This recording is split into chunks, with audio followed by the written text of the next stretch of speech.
সুপ্রিয় দর্শক, আসসালামু আলাইকুম। বাংলাদেশ জামাত ইসলামী ঢাকা জেলার উদ্যোগে আজকে জুলাই উপলক্ষে গণমিছিল কদমতলীর গোল চত্বরে।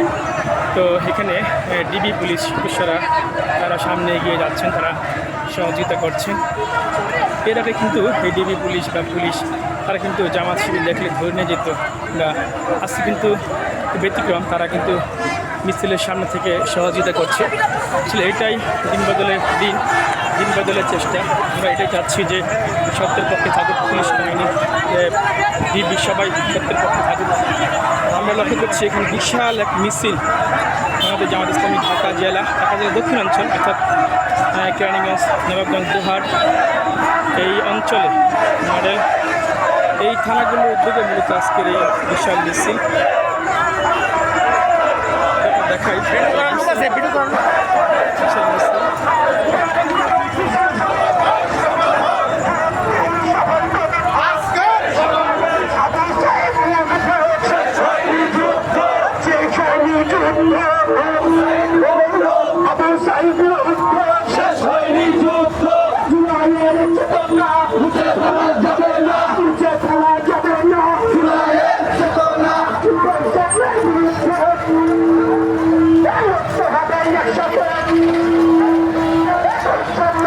দর্শক, আসসালামু আলাইকুম। করছেন এই জন্য হাজার হাজার কর্মী, শুভাকাঙ্ক্ষী, সদস্যবৃন্দ, রক্ষণবৃন্দ যারা ঢাকা জেলা দক্ষিণাঞ্চল, অর্থাৎ ঢাকা জেলার যে দক্ষিণাঞ্চল রয়েছে নবাবগঞ্জ, দোহার এবং কেরানীগঞ্জ দক্ষিণ, কেরানীগঞ্জ মডেল এই থানাগুলো মূলত আজকে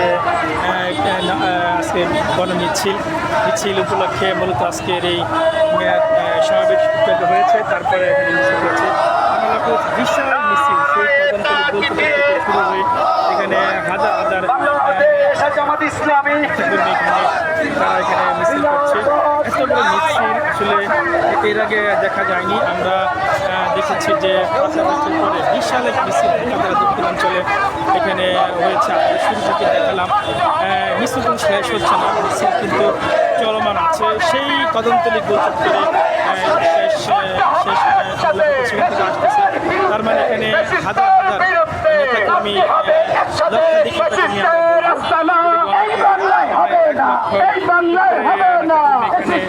নেতাকর্মী এসেছেন। আমরা লক্ষ্য করছি নেতাকর্মীরা কিন্তু সেই পিছনে রয়েছে এখন বিশাল এক মিছিল। আমরা বলবো ইতিহাসে সেরা মিছিলই আমরা বলবো। আমাদের জামাত ইসলামী ঢাকা জেলার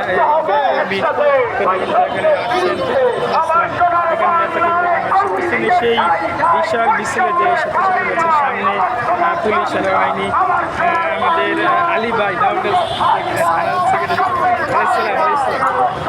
এখানে নেতাকর্মীরা আসছেন, সেই পেছন থেকে নেতাকর্মীরা রয়েছেন এবং গাড়িতে করে কিন্তু এখন নেতাকর্মীরা আসছেন। তো আসলে মিছিল কিন্তু এখনও শেষ হয়নি। যদি আপনাদের শেষ দেখিয়ে মূলত ভিডিওটা শেষ করবো। তো আশা করছি আপনারা আমাদের সাথে থাকবেন, আমাদের চ্যানেলের সাথে থাকবেন। মোমবাতি টিভি 24 এই দুটো চ্যানেলে আমাদের ঢাকা জেলার এবং সাংস্কৃতিক আন্দোলন এবং ঢাকা জেলার ইসলামিক প্রোগ্রাম এবং কথাই বলছিলাম যে বাংলাদেশ জামাত ইসলামী ঢাকা জেলার যে প্রোগ্রামগুলো আজকে পুলিশ কিন্তু ডিবি কিন্তু আমাদের সহযোগিতা করছে এবং পিছনে কিন্তু সেই পুলিশ বাহিনী যারা একসময় জামাত শিবির দেখলেই গ্রেপ্তার করতে আসবেন, তারা সহযোগিতা করতেছে। এটা সত্যি খুবই মনোমুগ্ধকর বিষয়। তো আমাদের আজকের প্রথম থেকে লাস্ট পর্যন্ত আপনারা দেখালাম। আশা করছি আপনারা বাংলাদেশ জামাত ইসলামী ছাত্র শিবিরের সাথেই থাকবেন।